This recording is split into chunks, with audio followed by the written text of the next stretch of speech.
Good evening and welcome back to Empty Cloud Monastery. My name is Bhante Sudaso and this is the weekly monk chat, your opportunity to ask questions, about Buddhism, and I'll do my best to answer in accordance with the Buddhist teachings.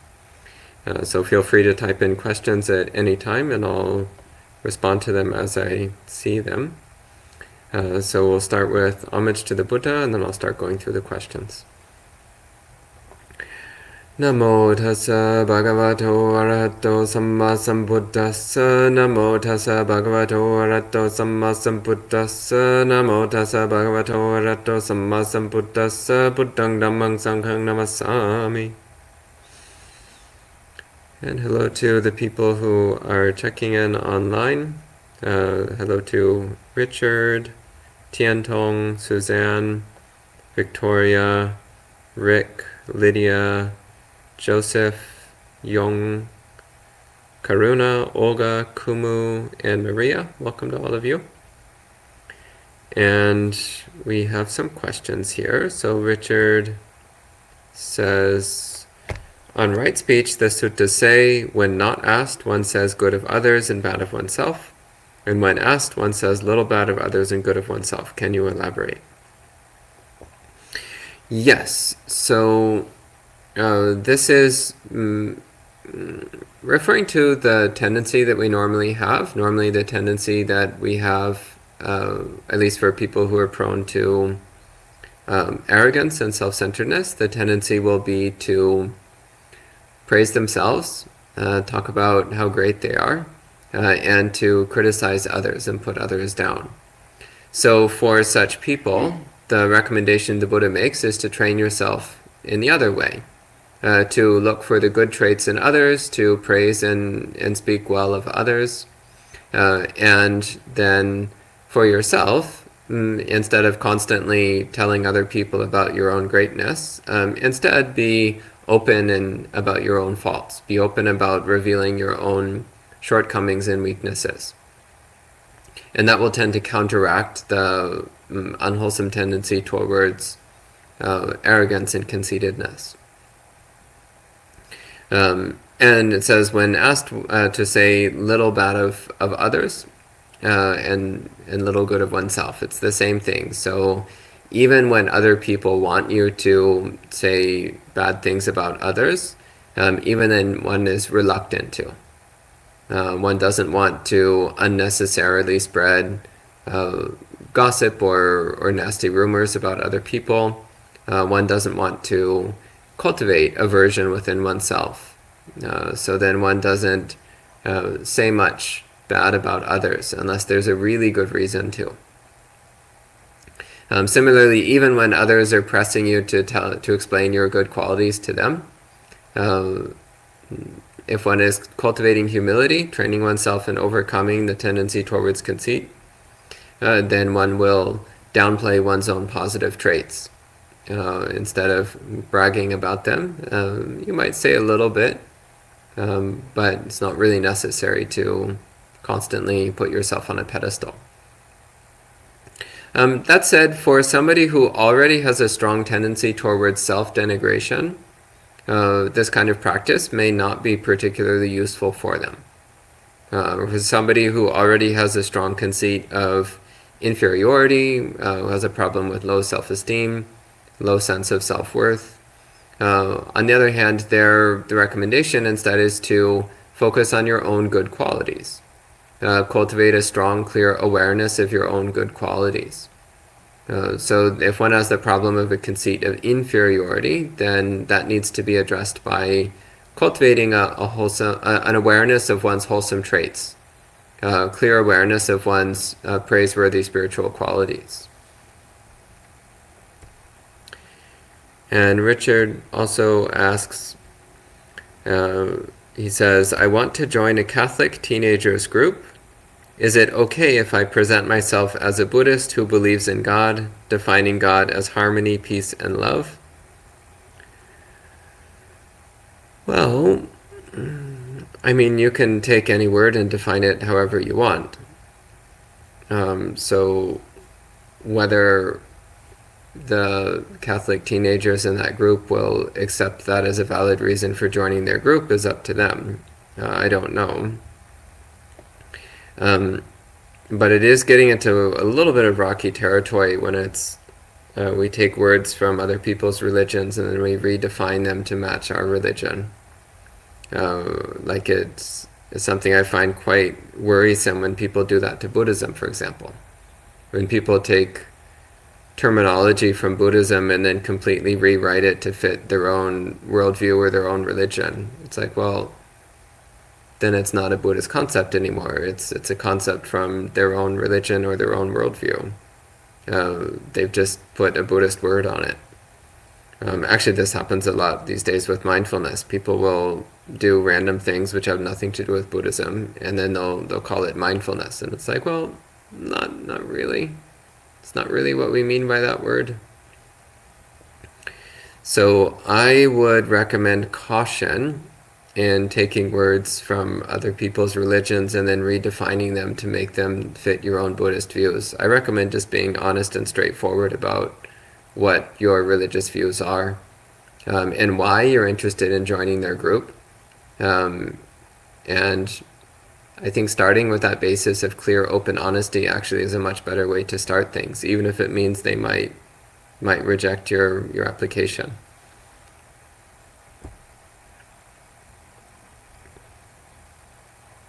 Okay, and Victoria says, I recently heard a Tibetan nun talk about the distant and close signs of death as taught by the Buddha, which explain bodily signs that death is near. The example she gave was hiccuping when using the restroom, which is a valid medical phenomenon that she witnessed as a hospice nurse. I haven't been able to find the sutta reference for this teaching. Do you know where it may be located, or is it part of the Pali Canon at all? I do not recall coming across such a thing in the Pali Canon. It's possible that there's an obscure sutta somewhere that I'm not remembering right now, but I don't think so. I strongly suspect that this is from a Tibetan Buddhist text. Also, generally speaking, in my experience, the vast majority of teachers in the Tibetan Buddhist tradition do not talk about the Pali Canon. Or only extremely rarely, if at all, will they reference anything from the Pali Canon. They tend to be very focused on their own body of literature, which is unique to Tibetan Buddhism, and also on a few seminal Mahayana sutras. But usually they make little or no reference to the Pali Canon. So I would be very surprised if this teacher was referencing anything from the Pali Canon, particularly since the topic that you referred to here is not one that I recognize.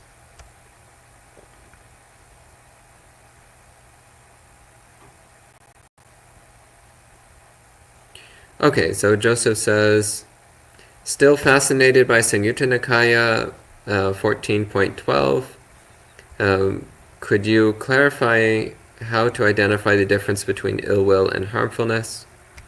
And Joe includes the Pali, so thank you for including the Pali. That makes it much easier for me. It says, Vyapada datum bhikkhave paticca uppajjati vyapada sanya, and vihingsa datum bhikkhave paticca uppajjati vihingsa sanya. Yeah, the difference between vyapada and vihingsa. So vyapada is more generally aversion or resistance or negativity. So it's referring more to an attitude of disliking something or being annoyed by something or just not wanting to deal with something. So it's a more general resistance or negative attitude towards something. Whereas vihingsa is more specific. Vihingsa is wanting other beings to suffer, wanting beings to be harmed, to be more specific. So the hingsa means harm. So it's wanting others to be harmed, wanting them to be damaged or injured in some way. That's more specific. So that still depends upon aversion, but it's a more specific form of, a more specific manifestation of aversion. So I would say without vyapada, there can be no vihingsa. So without that pre-existing quality of aversion or negativity, then you won't go all the way into wishing for beings to be harmed. But just having aversion doesn't necessarily mean that you want anyone to be hurt.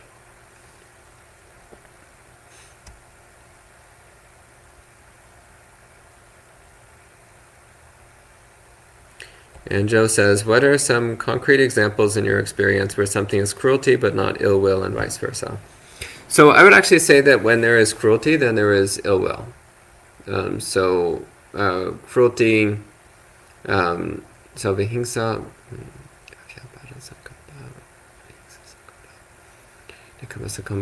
so vihingsa, again, that's more specifically the wish for beings to suffer, the wish for beings to be harmed.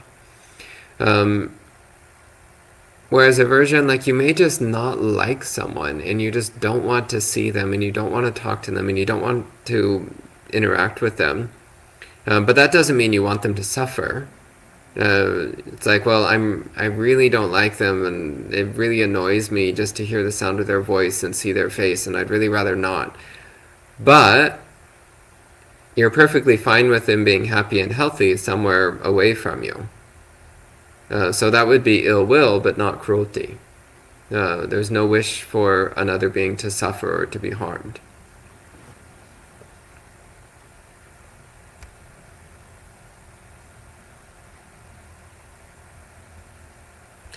Okay, and John says, can we always say that if a person is kind to others, this is because of a positive self-view?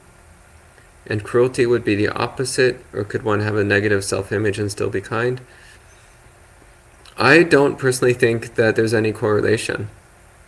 I know a lot of people who have a negative self-image and are extremely kind and compassionate towards other people. It's just that they don't extend the same level of kindness towards themselves. So that's the flaw in their compassion practice, is that they've left somebody out, namely themselves. And I also know people who have a very good self-image and are very kind to others as well as themselves. Similarly, I know people who have a very positive self-image and are very harsh and cruel. And actually that can be directly related. So this, like, arrogance and self-centeredness then leading to disregarding the other people that one encounters, thinking others are lesser, others are inferior, others are not worthy of respect and consideration. So I don't personally think that there's a direct correlation between self-image and the strength of one's kindness or of one's compassion. That said, again, if one is cultivating kindness and compassion completely, as the Buddha instructed, then it includes oneself in equal measure to all others. Okay, and a question here. Nirmala says, what are the benefits of right concentration? Well, the Buddha said, when the mind is well concentrated, then it knows and sees things accurately. So right concentration, which in the suttas is defined as the jhanas, right concentration is necessary in order to have insight. It's necessary in order to have penetrating wisdom, world-transcending discernment. It depends upon samadhi. It depends upon strong concentration. So without right concentration, there is no awakening. There's no liberation. There's no enlightenment. So that's the most important benefit of right concentration, is that it's a necessary prerequisite for awakening. Other benefits, you enjoy meditation a lot more. Meditation is a lot more pleasant and peaceful when you have samma samadhi, right concentration. That also then bleeds into the rest of your day, because the equanimity, the serenity, the joy that one cultivates during samadhi practice will tend to bleed into your non-meditation time. So it will tend to make it easier to deal with the ordinary challenges and inconveniences of day-to-day life. The mind will already have a certain degree of resilience cultivated through samadhi practice. So that's another great benefit. Another benefit is that with samadhi practice, then one also starts to get a feel of what it's like when the mind is free of defilement, albeit temporarily. So then one can cultivate a real appreciation for what a pure mind feels like. And that can greatly strengthen one's aspiration to purify one's mind, to purify one's heart.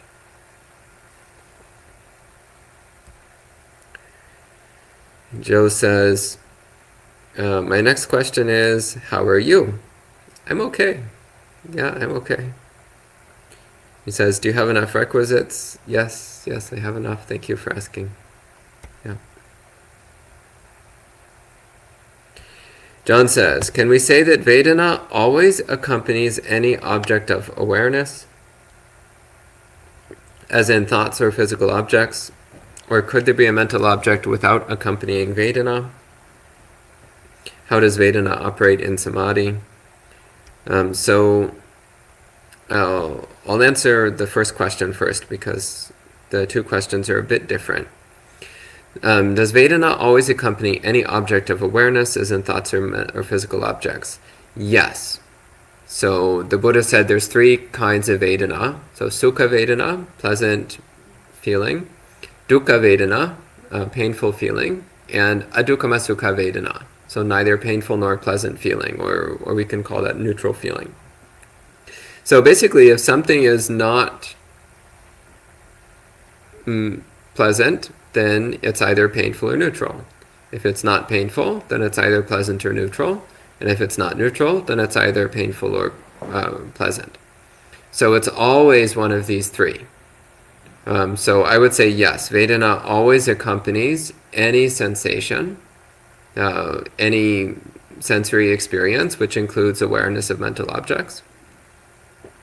It's just that often the Vedana is neutral, which means that we often don't notice. So as the Buddha said, the tendency regarding Sukha Vedana is towards desire and attachment. When something is pleasant, we want it, we want more of it. The tendency regarding painful sensation is aversion. We want less of it, we want to avoid it. And the tendency regarding neutral sensation is ignorance. We don't pay any attention because we don't consider it interesting or important. So then regarding pleasant sensation, one cultivates the attitude of renunciation, letting go of one's desire and attachment, being willing to let go of the pleasant experience. Towards painful sensation, one cultivates equanimity, acceptance, accepting that this is just the way things are. And towards neutral sensation, one cultivates awareness, clear awareness.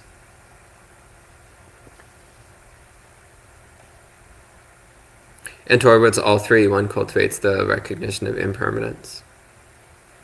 When one recognizes that pleasant sensations are impermanent, then we naturally move towards disenchantment and dispassion. The mind naturally lets go of its desire and attachment. When we recognize painful sensation as impermanent, as non-persistent, then the mind is not bothered by it, because we know the experience is changing. You don't need to try to get rid of the experiences. You just need to wait a moment and it will go away on its own. And when one recognizes the impermanence of neutral sensation, then it becomes interesting, because it's always changing. So you can watch the constant change, which is a fascinating experience if one pays attention. Okay, and Joe says, could you kindly translate this Pali? Katamacha bhikkhave samadhi bhavana bhavita bahuli kata jnana dasana patila bhaya sangvatati. This is actually exactly what I just said a minute ago about samadhi. So, katamacha bhikkhave samadhi bhavana, So how does the development of samadhi, bhavita, so when it's developed, bahulikata, when it's done a lot, or when it's made much of, when it's cultivated well, jnana dasana patilabhaya, sangvatati means is conducive to the acquisition of knowledge and vision. So jnana dasana, knowing and seeing, is the term that we often see in the suttas that indicates wisdom, the faculty of directly knowing and seeing absolute truth, absolute reality, which is, of course, in its highest form, it's awakening, full awakening. So the quote continues, it says, Ida bhikkhave bhikkhu aloka sanyang manasi karoti, deva sanyang adetati. So here a monk, manasi karoti, it's commonly translated as pays attention to, but literally it means doing with the mind. So focuses the mind on aloka sanya, which means the recognition of light or the perception of light. Deva sanyang aditati means resolving on the perception of day. And the quote says, Yata deva tata rating, yata rating tata deva. So it means as day, so is night, as is night, so is day. So this is talking about a meditation practice, aloka sanya, commonly called the perception of light.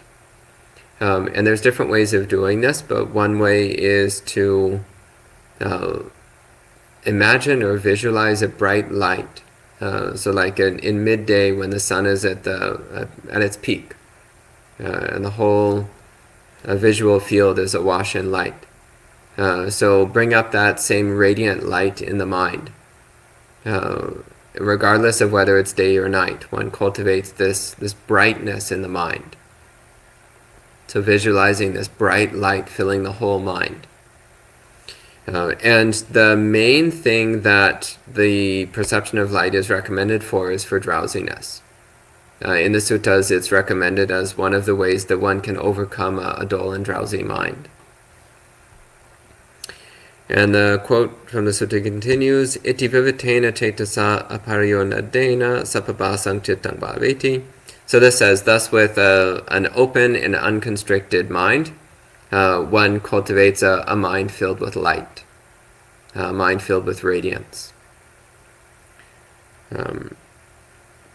So again, this is one way of cultivating particularly alertness of mind, but also it's one way of developing samadhi. So through cultivating the perception of light and focusing on it, then the mind can become very peaceful and still, while also being very attentive and alert.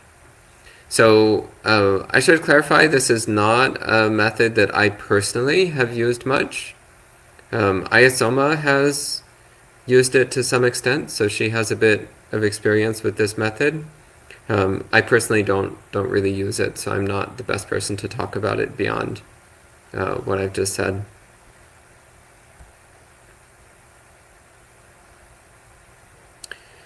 Victoria says, as I'm practicing meditation more and progressing on the path, I've been finding it very difficult to be around my coworkers that complain and gossip about worldly things that I no longer care about. How can I have equanimity towards them that helps with tension arising in my body and mind? Well, I recommend, actually, rather than equanimity, instead compassion. So when others are engaging in harmful activities, such as gossiping or useless chatter, it's an outward expression of their own suffering. And so one can, rather than think like, oh, these shallow idiots who are saying all these stupid things, instead you can think, oh, it's so sad that these people have so much suffering and confusion. May they be free of that suffering and confusion. May they experience happiness and serenity and clarity of mind. So cultivating that attitude of compassion towards them, and look at them with eyes of love. with these loving, compassionate eyes. Really cultivate this caring attitude towards them. And then that will make it so that you're not so bothered by what they're saying, because you'll recognize that what they're saying is not actually what's important. It's just a symptom of their inner sickness. It's kind of like if you're a nurse at the bedside of a sick person, and the sick person is moaning in pain, you're not like, oh, these idiots, patients always moaning in pain, they should just shut up already. Instead, you're like, oh, poor friend is in so much pain, they're suffering so much. I wish they would be free of this illness. I wish they would experience comfort and ease. So it's the same. When people are engaging in wrong speech, those are just symptoms of their inner sickness. So we cultivate compassion for them and wish for them to be free of that inner affliction. And do nice things for them. That always helps. You can also either avoid engaging in the conversation, or you can redirect the conversation towards something more wholesome, something more positive. Okay, and Robert says, if certain foods seem to bring up more craving, is it best to avoid eating them or purposefully eating them to learn to deal with the craving? Oh, option number 2 sounds pretty good. The problem is that might just be an expression of your craving. It's like, oh, I'm really attached to vanilla ice cream, for example. Well, then I better eat it every day so that I learn how to deal with the craving. Well, maybe that's just the craving manifesting itself and using spiritual practice as an excuse. So if the craving is really strong, then usually it's better to take a break for a period of time. You don't necessarily need to avoid it for the rest of your life, but first take a break for a period of time. Train the mind to not be so obsessed with it. And then see if you can have that food in moderation. If you would normally take 3 servings, maybe take 1. And while you're having even just that 1 serving, well, first off, remember what the purpose of food is. So here in this monastery, as in many Buddhist monasteries, before eating every day, we recite the contemplation of food, remembering that food is not for fun, not for pleasure, but it's only for sustaining the health of our body, so we can continue our spiritual practice. So that means we should be relating to food in terms of its health benefits, not in terms of how pleasant it is to eat, but rather in terms of how it supports our body and how it supports our spiritual practice. So sometimes there's a food that you're not particularly interested in, but it will support your health and support your practice. So appreciate that. Something else might be not so good for you, but you really want it. Well, then that you want to reduce. So if you happen to have something which you really like and is good for you, well, then while eating it, focus on the fact that it's good for you, rather than on the fact that it's appealing to your defilements. Other things you can do when eating something that you really like, focus on all the aspects of it that you dislike. Start actively looking for aspects of it which are unpleasant. This is an interesting experience. Coming back to ice cream, for example, maybe focus on that feeling of this freezing cold lump sliding down your throat. You might find it's actually not very pleasant. So that's an example of looking for the less pleasant qualities of something.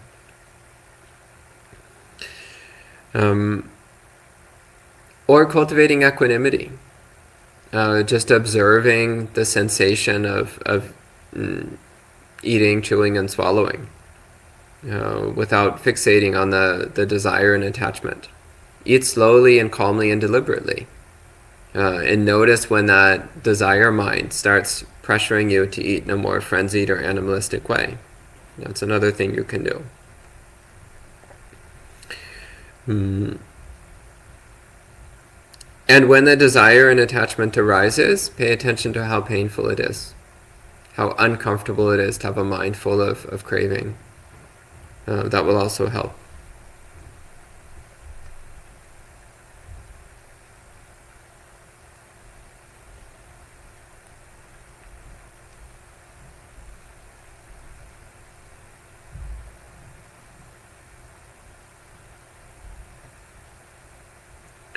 So Joe says, would you be interested in discussing all the Pali for the sequence of cruelty? Let's see here. Vihingsa datung bhikkhave paticca upajjati vihingsa sanya. Vihingsa sanyang paticca upajjati vihingsa sankappo. Vihingsa chando, vihingsa parilaho, vihingsa parayesana. Yeah, I mean, I'm familiar with this discourse. It actually goes through this sequence for a number of different things. So vihingsa datung paticca upajjati vihingsa sanya. So based on the element of cruelty or harming, then there arises perceptions of harming. Based on perceptions of harming, there arises the attitude of harming. Based on the attitude of harming, then there arises the interest in harming, desire for harming. From that arises the obsession with harming. Parilaha literally means completely burning. Like your mind is really on fire with it. So the mind is obsessed with harming. And vihingsa parayesana. Parayesana means searching. So one starts searching for opportunities to harm. So this is laying out how it builds up in the mind. So of course harmfulness is something that exists in the world. Cruelty is something that exists in the world. So that's the first thing. The dhatu is just an aspect of reality. And based on that aspect of reality, then we perceive cruelty, we perceive harming, so we recognize that there is such a thing in the world. We recognize that harmfulness is something in the world. And then based upon that perception, then we start cultivating an attitude of acceptance and appreciation towards harming. It's like, oh yeah, harming, yeah, that's great. Yep, yeah, that's a good thing. We start justifying it in the mind. And then that builds up the attitude of like, oh, well, when the conditions are right, I'm also going to harm someone. So that's sankappa, the attitude or willingness to do something. And then vihingsa chanda. Chanda is interest or enthusiasm or desire. So now we have this attitude of being willing to cause harm when the circumstances arise, when the circumstances are right. And now we're interested in doing that. There's a wishing to do that. Desire to do that. And then the more we focus on that desire to cause harm, the more the mind obsesses with it, the more the mind is consumed by that desire. And then that leads to us seeking out opportunities to harm.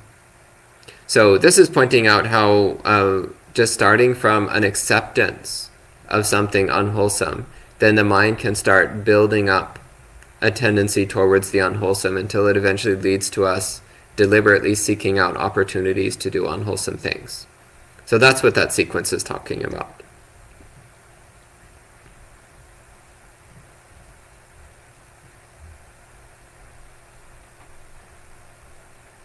And then Joe also gave the same thing for non-harming or non-cruelty. So it's the same sequence. And Joe says, so just to put this in context, when we're rejoicing in the compassion of nurses at the hospital, we're rejoicing in this causal sequence. Yeah, you can take it that way. So seeing the compassion of another is cultivating the perception or recognition of compassion. And we, based on recognition of compassion, then we cultivate the attitude of compassion, the tendency towards compassion in our own heart. Appreciation for compassion. And that then means that we start to be interested in compassion. We start to have an enthusiasm to be compassionate, a desire to be compassionate. And then that leads to us seeking out opportunities. to do good things for others, seeking out opportunities to do acts of compassion. So it's the same sequence. Okay, and Polka says, any recommendations to help one remember to stay mindful throughout the day? Well, constantly focus on your feet. From the moment you wake up in the morning till the moment you go to sleep in the evening, constantly focus on your feet. The feeling of your feet against the ground as you walk and stand. Or if you're sitting in a chair, again, the feeling of your feet against the floor. Wherever you are, whatever you're doing, focus on your feet. That's something that's really helpful. It can also be helpful to take meditation minutes throughout the day, like once every hour or so. Just take a minute to stop whatever you're doing, hold still and focus on your body for a minute. So this makes a big difference. Just doing this little micro minute of meditation once an hour as you go through your day. And of course, doing a full period of meditation in the morning and in the evening. Ideally at least half an hour in the morning and half an hour in the evening. That will also make a huge difference. Okay, and John says, some people seem to have inflated egos and others are deflated. I'm in the second group. What I mean is that it seems life is not all about me. For a relative who is making everything about them, how to cope without getting frustrated. As I mentioned before, cultivate compassion, because people with a lot of arrogance are just expressing their dukkha. They're just expressing their suffering. Remember that the core of all suffering is self-centeredness. Of course, the Buddha also said that there is the conceit of arrogance as well as the conceit of superiority as well as the conceit of inferiority. So also thinking that you're worse than others is another form of self-centeredness, which also causes suffering. So what we're actually trying to do is to cultivate an accurate, objective, impersonal perception of ourselves.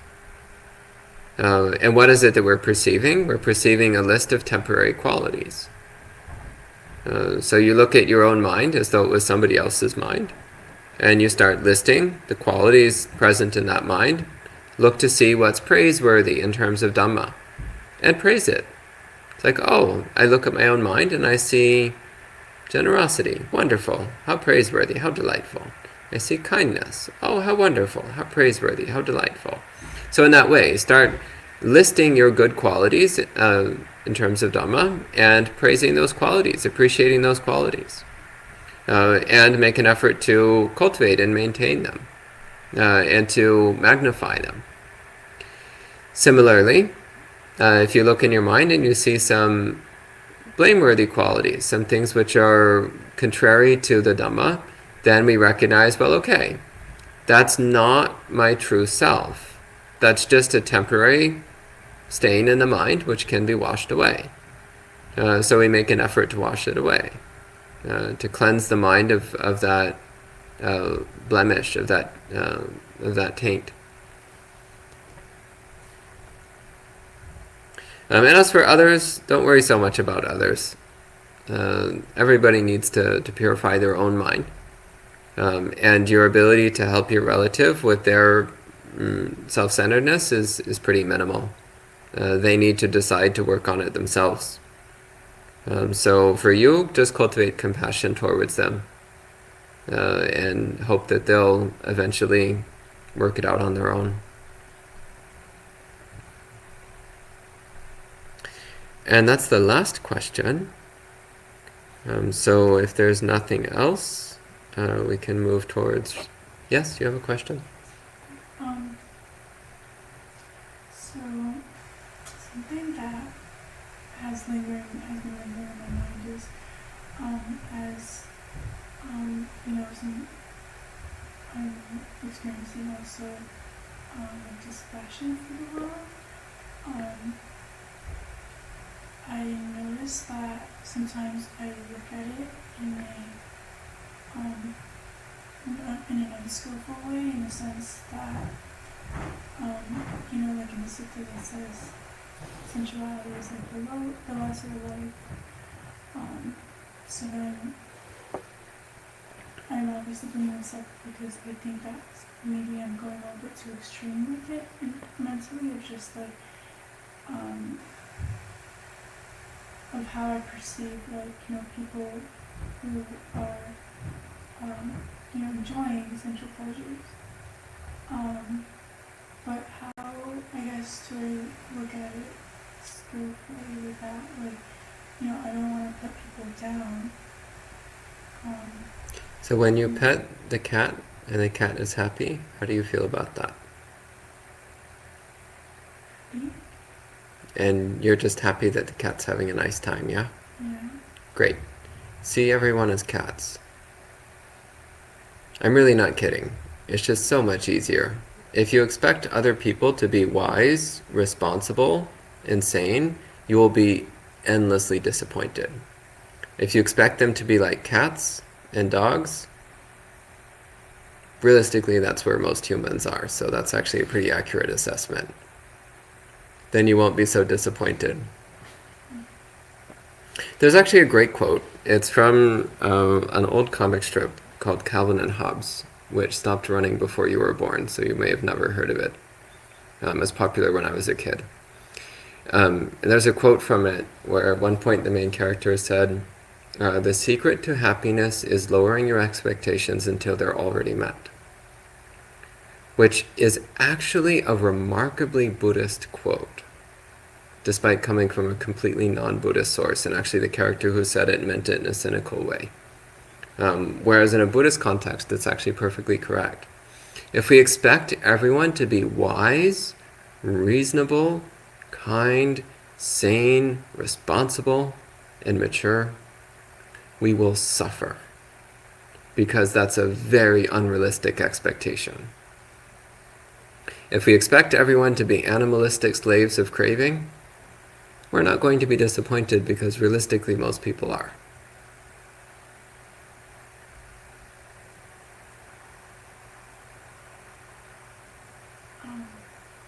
So with that, I guess how does that, I guess I'm kind of not really understand the connection with how I'm perceiving, you know, people who enjoy sensual pleasures.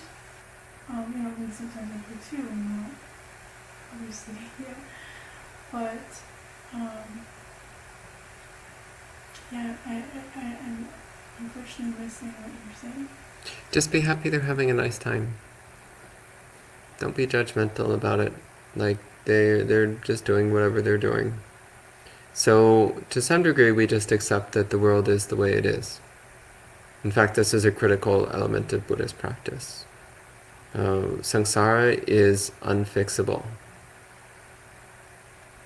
And the very definition of samsara is that it's full of unenlightened beings.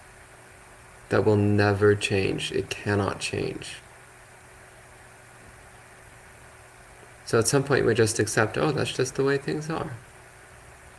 It's like the sun rising in the east and setting in the west. That's just how it is. When you drop something, it falls down. That's just how it is. In the same way, samsara is full of unenlightened beings. That's just what it is. It can't actually be otherwise.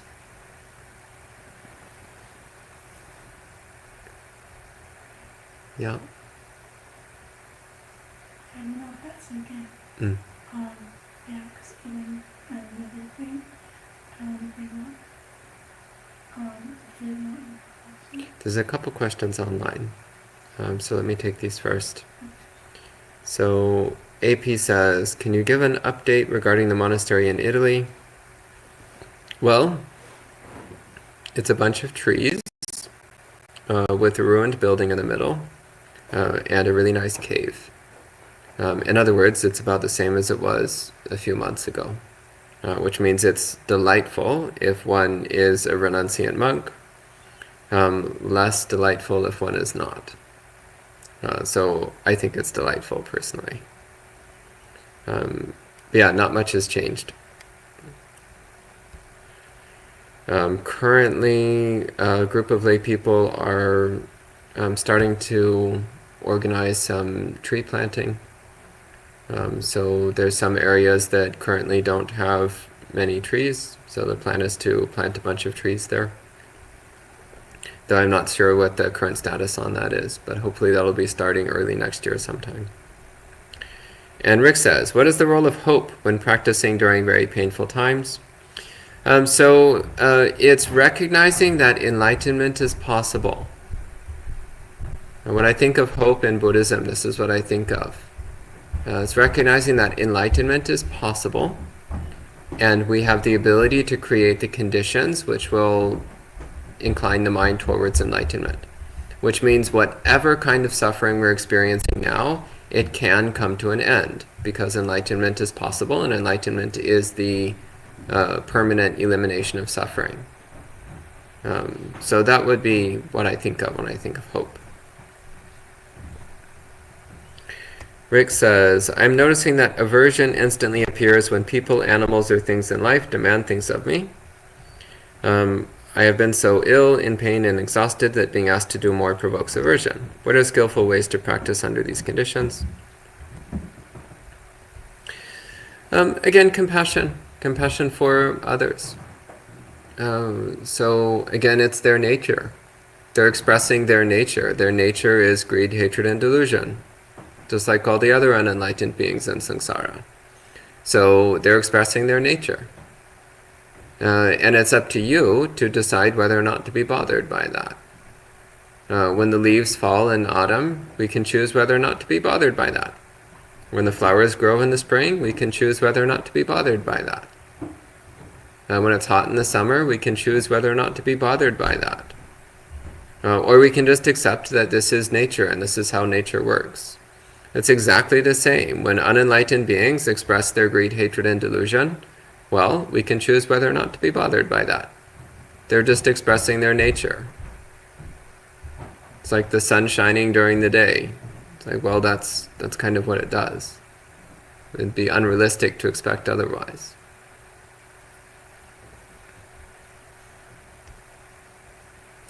Joe says, do you find the current state of the monastery in Italy delightful because you've cultivated a sequence of renunciation?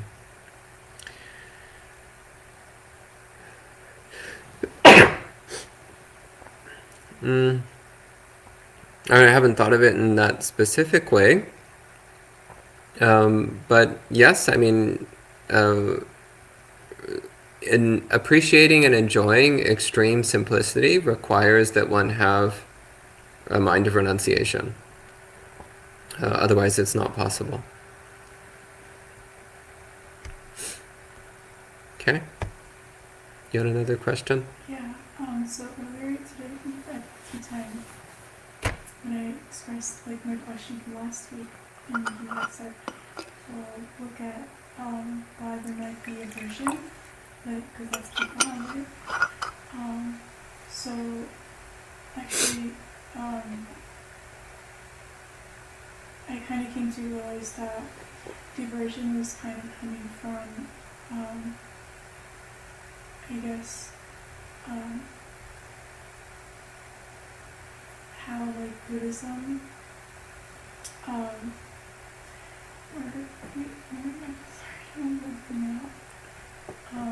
how like sometimes it's hard to hear, right? That, you know, like the worldly things are not pleasurable. The Buddha never said worldly things aren't pleasurable. In fact, he said the exact opposite. They are pleasurable. That's the gratification. That's why we get obsessed with them. If there was no pleasure, then we would never be interested. So the Buddha said everything should be seen in terms of gratification, drawback, and escape. So we acknowledge the gratification in worldly pleasure. Of course there's gratification, otherwise nobody would bother. But we also acknowledge that the gratification is limited and unreliable and unsatisfying. And that's the drawback. Which means that if we place our hopes on something which is unreliable and unsatisfying, then we will be disappointed. And so the escape is, in fact, dispassion, disenchantment and dispassion. Which the words disenchantment and dispassion, they can sound a little bit grim, but actually it's talking about the happiness of contentment. Because when the mind is already completely happy and content, then we don't need anything. The happy mind naturally inclines towards renunciation because it doesn't need anything. Okay? Yeah, thank you. Okay, and Amen says, could you please explain what is right effort when meditating? It's the effort to reduce unwholesome tendencies of mind and to cultivate wholesome tendencies of mind. That's right effort. Whether you're meditating or not, that's right effort. Okay, and that's the last question. So I think we'll go ahead and conclude it this time. So we'll finish the session with 3 sadhus. Sadhu, sadhu, sadhu. And we'll see you all next time.